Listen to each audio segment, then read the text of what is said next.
a piece of copper pipe bent into the shape of the Great Pyramid, placed over a garden bed, oriented to true north. No electricity, no batteries, no moving parts. What happens next is why a government patent office spent 10 years trying to prove it was nonsense, and failed. That patent has been sitting in public records since 1959. It connects to a Belgian agronomist, a Canadian farmer, a study in the U.S. National Library of Medicine, and a soil system that generates its own electricity from the ground up. Almost nobody knows any of it exists, and once you do, you will never look at your garden the same way again. Over the next 10 minutes, I'm going to show you exactly what that patent describes, why it works, and how to build a complete version of it in your own garden for less than the cost of a bag of fertilizer.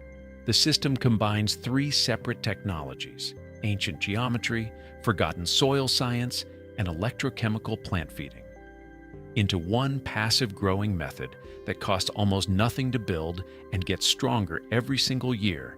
It sits in the ground. The physics behind it was documented across Czechoslovakia, Canada, Belgium, and Russia over the last century. Parts of it were quietly classified from publication in 1936.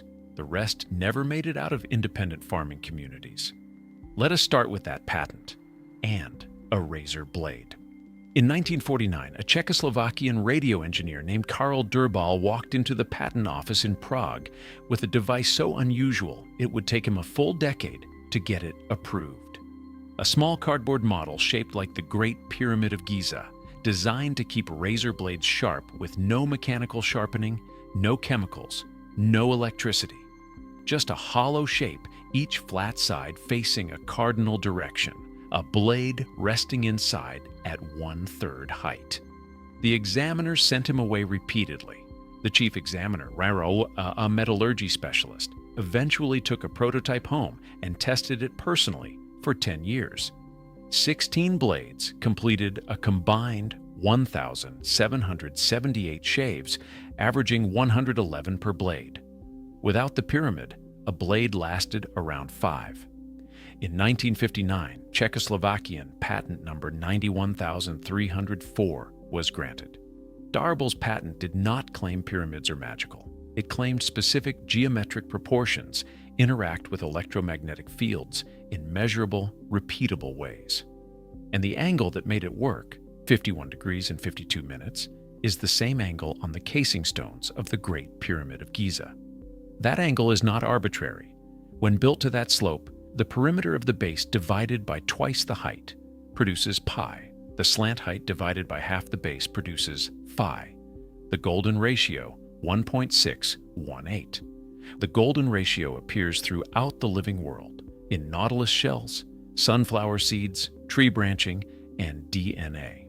A copper pyramid built to the Giza angle is built to the same proportion that biological systems already use. That is the foundation of everything that follows. In the early 1970s, Canadian farmer Les Brown built a full-scale pyramid on his farm. 16 feet per side, 11 feet tall, walls at exactly 51 degrees. He covered 3 sides with plexiglass and started growing food inside. Brown reported that plants inside produce fruits 2 to 3 times larger than comparable plants outside. The result of both the enclosed growing environment and the extended season the greenhouse provided. He also found that food placed inside dehydrated instead of rotting. The same preservation pattern early explorers had noted inside the king's chamber of the actual Giza pyramid. His book, published in 1978, remains the primary documentation of his observations. The most striking scientific evidence came from a study indexed on PubMed, the U.S. National Library of Medicine database. Researchers stored dry barley seeds inside a pyramid model built to Egyptian proportions, then planted them alongside untreated controls. The pre-treated seeds showed measurably faster growth. The researchers recorded a pH shift in water held inside the pyramid and a 3-fold increase in the rate of hydrogen peroxide decomposition inside the structure. A 300% acceleration in a measurable chemical reaction inside a geometric shape with no power source. Worth noting, the same study found that pyramid-treated water used directly for irrigation suppressed early plant growth, a result that makes the picture more complex. We do not have a complete explanation, but we have a measurement. Copper is the second most electrically conductive metal on Earth, approximately 59.6 million Siemens per meter. Every electromagnetic coil, transformer, and antenna on the planet is built from it. Copper is also paramagnetic, weakly attracted to magnetic fields, and capable of amplifying them. When shaped into a pyramid at the golden ratio angle, it becomes a three-dimensional passive antenna. The four faces receive. The apex focuses, the interior concentrates.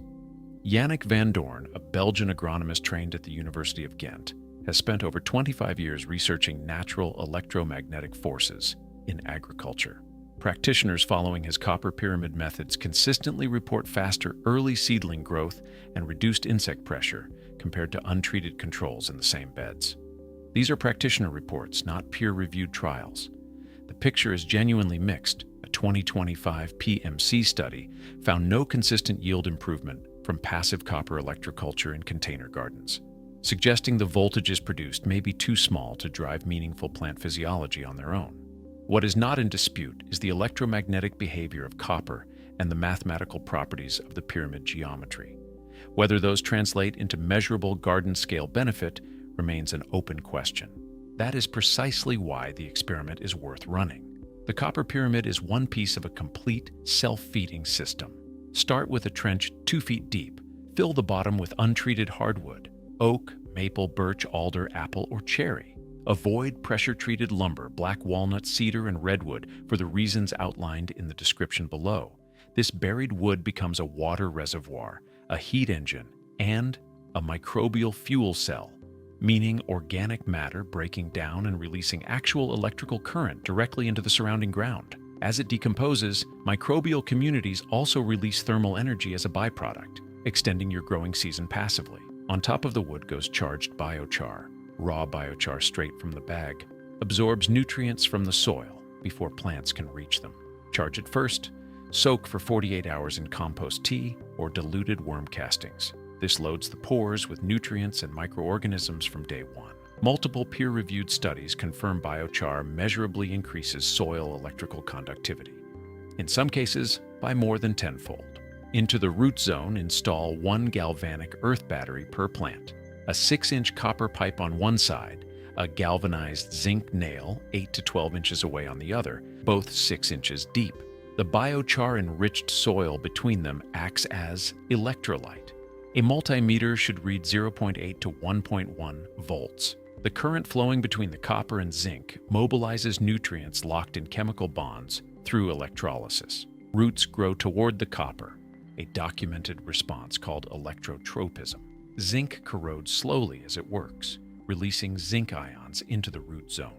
Plants need zinc to produce tryptophan, which is the precursor to auxin, the hormone that drives stem elongation, root branching, and fruit development. In other words, the zinc electrode is consumed by the very biology it powers.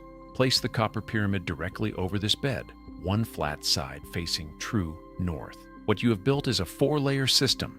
The pyramid collects atmospheric charge and focuses it downward. The decomposing wood generates biological electricity upward. The galvanic battery mobilizes nutrients chemically, and the biochar connects all of it electrically. Remove one layer, and the system still functions. Combine all 4, and the effect compounds. So why has none of this appeared in mainstream gardening guides or agriculture curricula?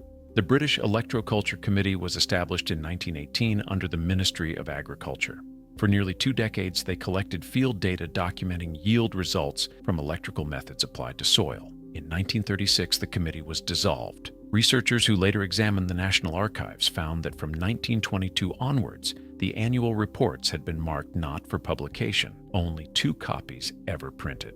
The official reason: results too inconsistent to justify further investment. One academic researcher who studied the full archive concluded the committee was axed due to economic pressures, not because the science was wrong. Meanwhile, the synthetic fertilizer industry was entering exponential growth. U.S. spending climbed from around $300 million in 1945 to over $3 billion by 1975.